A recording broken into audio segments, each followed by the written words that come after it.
If you're waiting for the Saskatoon market to slow down, January just sent a clear message. Sales dipped slightly, inventory is still tight, prices are climbing again. And in some pockets, buyers are competing harder than they were last spring. So the big question is this: are we heading into a balanced market in 2026, or is Saskatchewan about to separate itself from the rest of Canada even more? Today, I'm breaking down exactly what happened in January across Saskatchewan, Saskatoon, Martensville, and Warman. And at the end, I'll tell you exactly what this means if you're buying, selling, investing, or planning a move. I'm Conor, Palendat, Realtor with Better Real Estate Group. If you need an experienced team to help you navigate this market, my contact info is in the description below.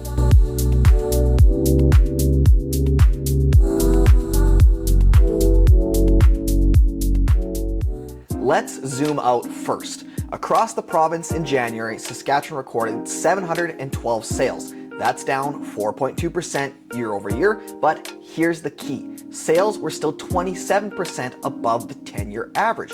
So yes, activity cooled slightly, but demand remains well above normal. New listings came in at just over 1,200, down 4% year over year and sitting nearly 27% below the long-term average.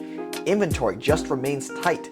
There were just over 3,500 units available at month's end, which is nearly 50% below our 10-year average.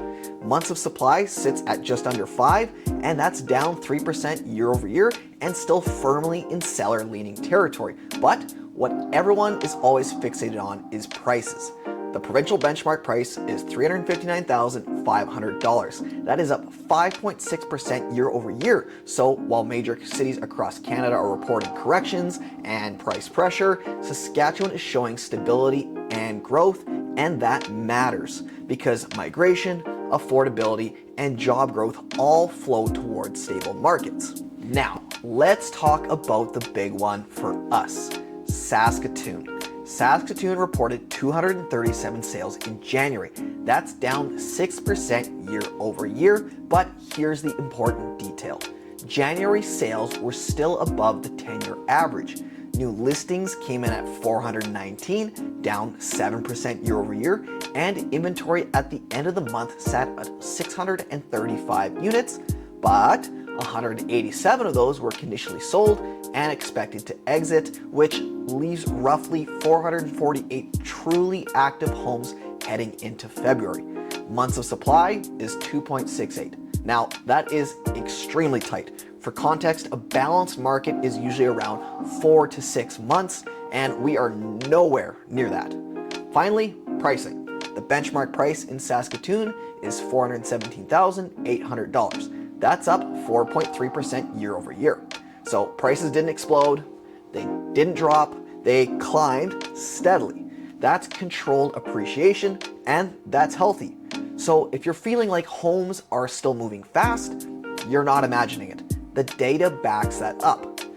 Let's start making our way north and talk Martensville. January saw 8 sales, that is up 100% year over year. New listings were down 8, down 33% year over year, and inventory sits at just 9 homes, which gives us barely over a month's worth of supply. Just ridiculously tight in Martensville right now. The benchmark price is $421,000, which is up 6.2% year over year. So Martensville is showing strong price growth and very limited supply. When you see months of supply near 1, that means if nothing else gets listed, the market would sell out in just over a month. That's not slow, that is aggressive. Now, heading further north, Warman tells a slightly different story. January sales were 18, down 5.3% year over year. New listings were 30, up 15.4% year over year, and inventory climbed up to 56 homes, up 60% year over year, giving the city a little over 3 months of supply. So while Warman is still tight, it has more breathing room than Martensville or Saskatoon. Now, the pricing. Warman's benchmark price is $497,200, up 8.7% year over year. That is very strong appreciation, so even with more inventory, prices are pushing higher. And while all the raw data is nice, what does this actually mean if you're a buyer, seller, looking to invest, or move here?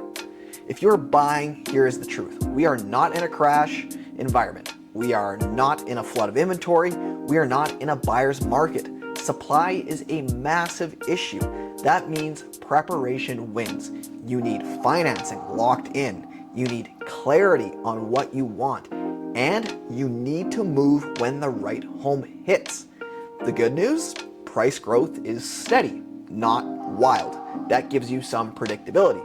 The bad news, waiting for inventory to spike could leave you chasing a rising benchmark. With that said, if you're looking to sell, this is still your market. Inventory remains below historical averages across the province. But here's the key shift we're seeing. Buyers are more selective than they were in peak frenzy years. Pricing strategy matters, condition matters, marketing matters. You can't just list and hope, but if you position correctly, the data is on your side. For those of you with some cash burning a hole in your wallet and looking to invest somewhere, you should pay attention to two things: the steady price growth and tight supply in major hubs in this province, especially Saskatoon. Tight markets create rental demand pressure, and we're not seeing volatile swings.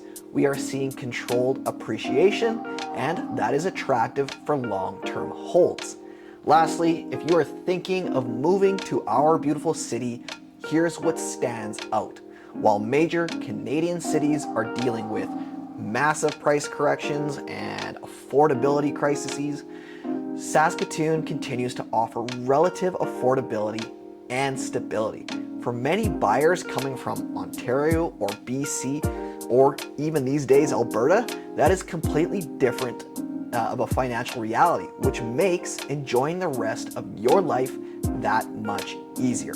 Here's the bottom line. This market is not slowing down. It's tightening in some areas, stabilizing in others, and continuing to reward people who move with a plan. And if you're thinking about moving to Saskatoon, Martensville, or Warman, you need real numbers, not just headlines you see in the news. So if you're even thinking about making a move in 2026, reach out. Send me a message, book a call, ask your questions, even if you're 6 months out, even if you're just curious, even if you're not sure what your next step is. The earlier we talk, the stronger of a position you'll be in. My contact information is below, and I respond to every message myself personally. If you found this helpful, give it a like and subscribe so you don't miss the next market update. And hey, if you know someone thinking about moving to Saskatoon, share this with them. Thanks for watching and have a great day.